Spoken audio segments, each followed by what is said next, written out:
நமது இணைப்பில் இப்போது அரசியல் விமர்சகர் ரவீந்திரன் துரைசாமி இருக்கிறார். வணக்கம் சார். எடப்பாடி பழனிசாமி சட்டப்பேரவையில் செய்தியாளர்களை சந்திக்கும் போது பாஜகவுடன் கூட்டணி மட்டுமே, கூட்டணி ஆட்சி இல்லை என்று கூறியிருக்கிறார். இது பற்றி உங்கள் கருத்து என்ன? பதிவு பண்ணுங்க. எடப்பாடி பழனிசாமி வழக்கமாக எதிர்பார்த்தது போல் ஒரு பிரெஞ்ச் ஃபேஸை காட்டுகிறார். தான் ஒரு கூட்டணி ஆட்சிக்கு சம்மதிக்க மாட்டேன் என்று கருதுகிறார். ஆனால் பாஜகவை பொறுத்தவரையில் நேற்று ஆசிரியர் ஆசிரியர் குருமூர்த்தி அவர்கள் பேட்டியில் கூறியிருப்பது அவர்கள் பலத்திற்கு ஏற்ற பங்கீட்டை கேட்பார்கள். அதிமுக புதிய தமிழகம் முபாரக் இல்லாமல் எடுத்த வாக்குகள் 19.4%. தாமரையில் பாஜக எடுத்த வாக்குகள் தேசி சண்முகம், பாரிவேந்தர் மற்றும் ஜான் பாண்டியன், யாதவ் இவர்களோடு எடுத்தது 14.4% வாக்குகள். இந்த பலத்திற்கேற்ற பங்கீட்டை அவர்கள் கேட்பார்கள். அதிமுக பலகீனம் அடையும் கட்சி என்றும் தங்கள் கட்சி பலத்தை பெறக்கூடிய கட்சி என்றும் அவர்கள் அதனை முன்னிறுத்துவார்கள். இதில் இவர்களுக்கு இடையில் இது பெரிய ஒரு வாக்குவாதமாகத்தான் இன்னும் 8 மாதங்கள் ஓடிக்கொண்டிருக்கும். மேலும் ஆடிட்டர் குருமூர்த்தி அவர்கள் கூறியது போல் பாஜகவினர் சீமானே முதல்வர் என்ற ஒரு ஆப்ஷனையும் முன்னிறுத்த வாய்ப்பு உண்டு.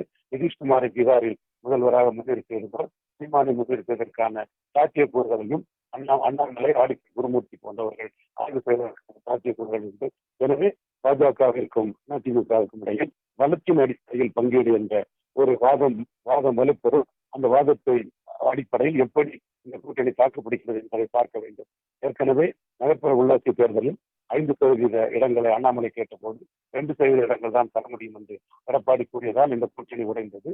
அதுபோல மக்களவை தேர்தலிலும் 12 சீட்டுகளை அண்ணாமலை கேட்டபோது 6 சீட்டுகள் தான் தர முடியும் என்பதால் இந்த கூட்டணி உடைந்தது. உடைந்ததனால் 2 பேரும் தோல்வி அடைந்த சூழ்நிலையில் மீண்டும் 2 பேரும் சேர்ந்து பயணிக்க வேண்டிய நிர்பந்தம் இருக்கிறது.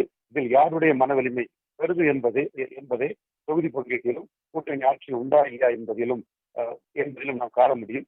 இப்பொழுது எடப்பாடி பழனிசாமி ஒரு வீரமான முகத்தை காட்டியிருக்கிறார். இதற்கு டெல்லி பாஜகவும் தமிழக பாஜகவும் எப்படி ரியாக்ட் பண்ண போகிறார்கள் என்பதை பொறுத்திருந்து பார்க்க வேண்டும். அவர்கள் தங்களுக்கு இன்னொரு சிஎம் ஆப்ஷனாக இவர் சீமானை முன்னிறுத்துவார்கள் என்று அண்ணாமலையின் பேச்சுகளிலும் தெரிகிறது. பொறுத்திருந்து பார்ப்போம் இந்த ஈகோ வார் எப்படி போகிறது என்று. இணைப்பில் உங்க கருத்துக்களை பதிவு செய்தமைக்கு நன்றி ரவீந்திரன் துரைசாமி சார்.